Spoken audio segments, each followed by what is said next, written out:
We have now almost run out of questions, so please submit more, if you have any, to wespenreproductions@gmail.com for future Q&A videos. Question. Mediums believe they can commune with the dead. Do you believe this is possible? If not, where do you believe they get their information from? Answer. We can't say that it's impossible, but it requires the soul to still hover around in the astral before being recycled, which is quite rare. Tom Campbell, check his channel, describes it best, we believe. We live in a simulation, and all the memories and data we gather as individuals and as a soul group is stored within the matrix. If a medium asks for Uncle Bernie to appear, the medium gets in touch with the data, memories of Uncle Bernie, which will appear exactly as if it was him communicating. The system can even provide the best potentials when it comes to what Uncle Bernie would think about the future, presidential elections or whatever it could be. The real Uncle Bernie is long gone and recycled again. Question. Do you believe in voting? Do we really have the power to choose who wins the election, even non-presidential ones? Answer. No, we generally don't believe in voting. It doesn't matter whom we vote for. The elite controls all political parties. Although in smaller elections, the likelihood that all votes are counted and genuine candidates elected by the populations is probable. However, the higher up in the hierarchy you go, the less likely a genuine candidate who truly represents her people will find a seat in office, in our opinion. Just like at the research that has been done showing a clear and definite link ancestrally between all elected US presidents to have this confirmed. How could this just be a random chance that all presidents of the United States are of the same bloodline? Question. Is it possible that once this matrix is destroyed, it will restart itself again, therefore making it an eternal control system that will always exist as long as there's willing participants? Answer. It depends whether the AIF will still be in charge or not. If they are, and the human soul group in general is still asleep, Enki and his team of scientists could easily re-terraform the Earth again. They've done that already a few times. If the entire matrix would be destroyed and the AIF would still have free reign, they would rebuild that too. Then of course, if the matrix was destroyed by the Queen or the Orions and the AIF were captured, that would be the end of it. Question. Hi Wes Ariel. I don't understand the concepts of artificial soul and twin flames. Could you explain to me about this in simple? Answer. We can't answer this question as it is one we have ourselves. We really aren't sure what twin flames are, so at this time we can't make the connection to either the artificial soul or the original divine soul. Question. My question to you comes from a very informative comment you made, Wes, from video 91, Q&A session number 2. In the quotation marks, I copied and pasted the comment you made about an energy harvester, see below. When you referred to an energy harvester, it sounded a lot like what is termed in the narcissistic abuse community as narcissistic supply. Am I correct? Quote. Now translate that to someone who is an energy harvester. What would be most lucrative, positive or negative emotions? Positive emotions would be more potent, so that's what they want from us. Therefore, when we are positive and upbeat, they traumatize us and steal the positive emotions. What happens to us? We get depressed and apathetic, negative emotions, because we're robbed of the positive ones. But they can't leave us like that, because then there's nothing more to harvest, so they start love bombing us to get us in a good mood again, and the cycle starts all over." End quote. Answer: yes, you are correct. As above, so below. The narcissists among us are just dramatizing the mindset of the gods. As Carlos Castaneda said, they gave us their mind, artificial soul. However, remember that these leeches of human soul energy also provoke the negative emotions as well. It depends on the harvester, to use your term, as to what frequency of energy they are trying to consume. Ultimately, they feed from both. Question: did you rebuke suicide only for reasons of being an unpeaceful, immoral family in society, or fearful, low-frequency way to die? I wonder if suicidal souls will be rejected by Orion or stopped by the AIF from exiting the grid or recycled immediately without consent. Answer: mainly, we would basically stop ourselves. We don't know whether suicide souls would be rejected by Orion or not, but first, we stop our soul progress while living on Earth in an environment where advanced soul can gain a lot of useful experience despite the hardships. Committing suicide proves that the soul is much less mature to become a creator god in the Ka. Can such a soul be relied upon as an effective creator god if he/she gives up at the end of the cycle?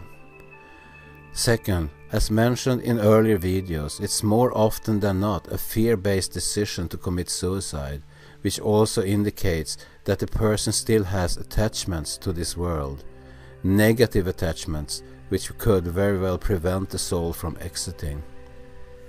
Question: the Rig Veda, one of the oldest existent texts, was composed by the cognitions of a small group of rishis or seers.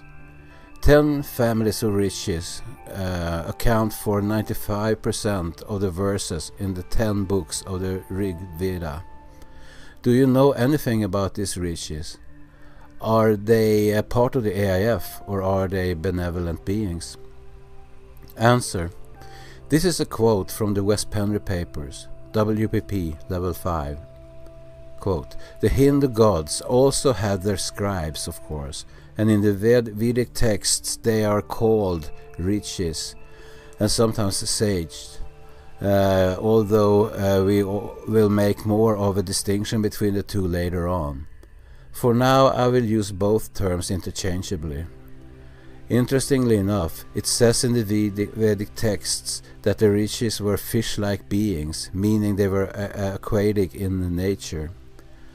Where have you heard that before? We discussed the extraterrestrial aquatic tribe to quite some extent in level 4, as the reader may recall, originating from Sirius. If we go with the Vedic version, I suggest that the scribes were actually extraterrestrials. It's also easy to see where they had their loyalty, as they are regarded in the Vedas as the patriarchs of the Vedic religion. Question: you mentioned that Thoth is always reincarnating as a significant figure in history. I'm wondering how you can be sure it is always Thoth. Also related to this, in terms of the AIF, is it a force just governed by Enki, Thoth and Lucifer, a father and 2 sons? Are there no other significant players? Answer: we don't believe all significant figures in history was Thoth. What seems to be the case, however, is that when major breakthroughs happened in our past, whether they were technological or spiritual in nature, Thoth, on a mission by Enki, had a finger in it. He either incarnated himself and spread the message, or his body was in stasis in the halls of humanity, and he appeared to selected humans as an archangel or non-celestial being to assist this selected person. Are there other significant players? Yes. There are 9 gods mentioned in the Emerald Tablets of Thoth, and they all have bodies in stasis in the halls of Amenti. We know of Ereshkigal, and Isis. The other ones are unknown to us. Question: what is the true purpose of sleep? Did humans sleep before the AIF arrived? Answer: sleep is rejuvenation, so we can regain energy in this matrix. As above, so below. Thoth, after each incarnation, returns to his body in stasis to rejuvenate before he incarnates again. Thoth himself says he sometimes rejuvenates for 1,000 years. We don't know if the primordial human needed to sleep or not.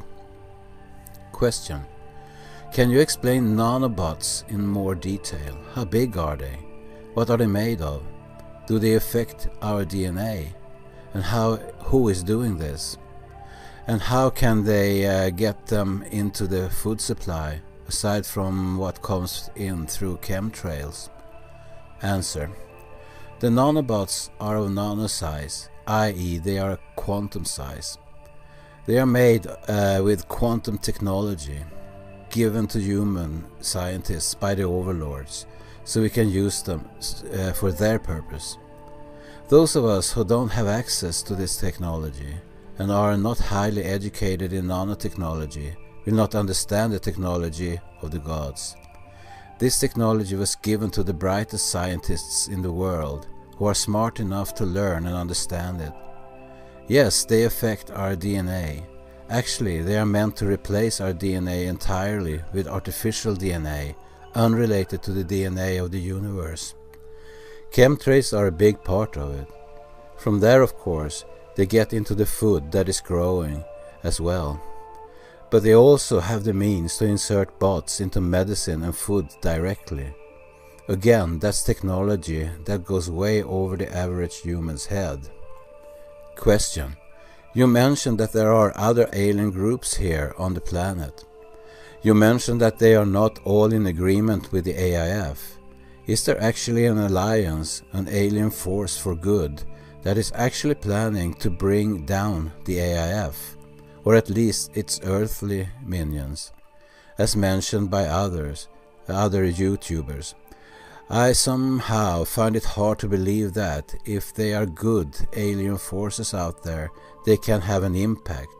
The AIF seems way too powerful and smart. Answer: there are a few beings on the planet that are not from here, but they are mainly here as observers. They don't form any alliances to help breaking down the system. They are very strict with not interfering with free will or break the rules of this experiment. We don't believe there are any alliances of good beings here on the planet opposing the alien invader force, AIF. Question: does this Earth simulated will come to an end, aka reset? Answer: we don't see that it will be a reset such as when someone pushes a button type of reset, where everything starts from the beginning again. But yes, if you look back in history, it goes in cycles, where civilizations rise and fall, and then a similar pattern repeats again. We would say that Thoth has been the builder of civilizations, coming here to educate mankind when the AIF sees it appropriate to build new civilizations. On the contrary, they are also the destroyers of civilizations when it fits the agenda. Question: is Enki, Lucifer, the main leader of AIF? Answer: yes and no. There are two main factions of the AIF. One faction is run by Enki, the spiritual faction, which is also the civilization builder, and the Marduk's faction, which is all about negative and dictatorial control, including the singularity. Question: if Enki is master geneticist, so good as his mother, the queen of the stars, why he can't achieve so good results as her can't create anything from the scratch and only can degrade something existent? Answer: because at one point he and the rest of the AIF were stripped of their creator god abilities by the Orion Council, which put them in a position where they can only create through us or copy and build on something that is already created. Archons come to mind, doesn't it? Question. I remember Michael Sarion, who has talked about the matriarch and patriarch. The reason we put women under us and men gets better treatment rewards when women is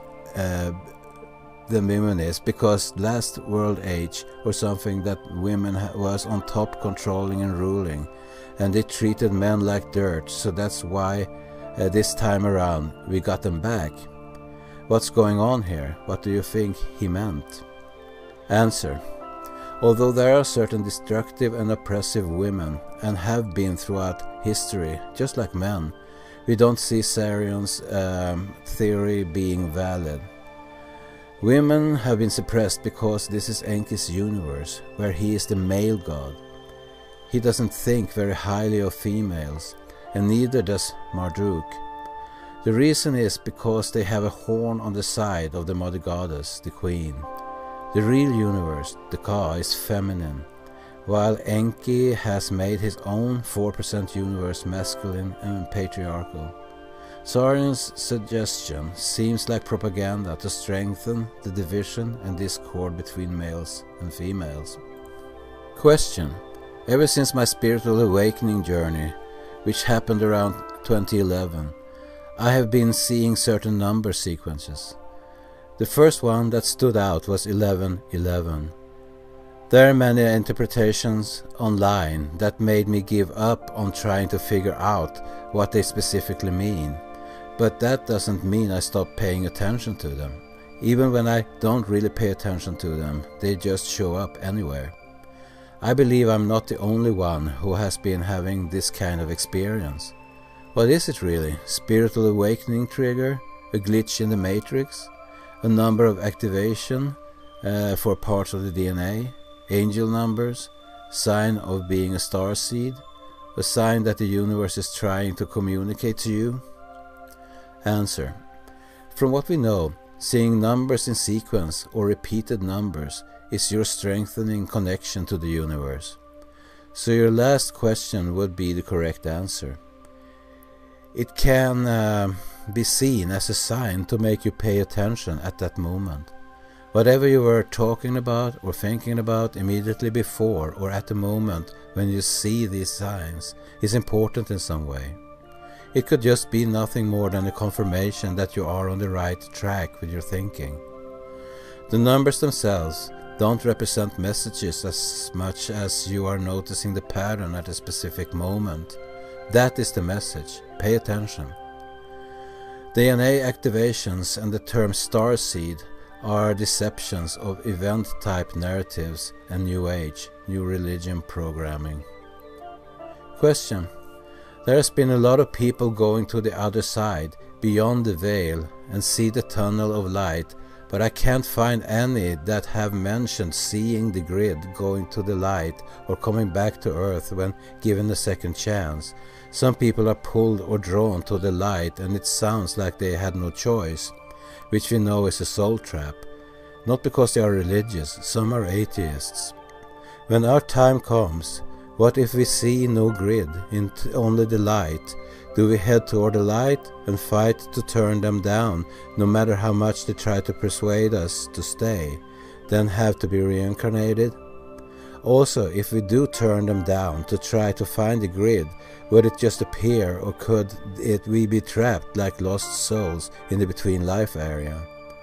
I know we have to overcome fear on this earth plane so we do not get duped into the reincarnation cycle, soul traps or fear-mongering they might do to us, i.e. the illusion of being sent to hell like some people have, even though they may not have believed in it. Answer. Those who have seen the tunnel of light were not outside the veil grid. They were still inside the matrix, in the astral plane. There are people who have seen the grid under these circumstances, but the most common thing is that they've been drawn toward the light because that's what sticks out and gets people's attention.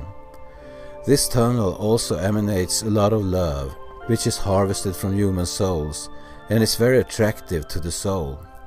Attention goes where energy flows, as it were. Once a person enters the tunnel of after death, they will be recycled. They have no say about it. In a near-death experience, however, the person is still connected to the body via the silver cord, which some can perceive while others can't. Therefore, if the afterlife guardians think a soul should return to their body, they can send them back. If the body is still functioning enough to be repaired by the doctors, the soul is usually sent back. I would imagine learning to practice astral projection would help when we leave this earth plane. Also, overcoming fear are essential tools to have with regards to astral projection. Is it possible to go to the gates of the Orion court to meet our Orion brethren, or truly find out what it is really like once we leave the grid? Or is there an illusion, simulation, or soul traps in the astral realm preventing the truth to be revealed to us? Answer: yes, we suspect that astral travel can help in learning to overcome our fears. Once we are made aware of our true nature, we will have better clarity about who we really are and the false illusion of this matrix. Once this clarity is gained, in our opinion, it can help us have a better understanding of what our priorities should be going forward. No, it would not be possible to travel beyond this matrix, to the Orion court or elsewhere, during astral travel, while we are still attached to this physical body with a silver cord, within the boundary of the grid. Yes, there can be many illusions in the astral realm.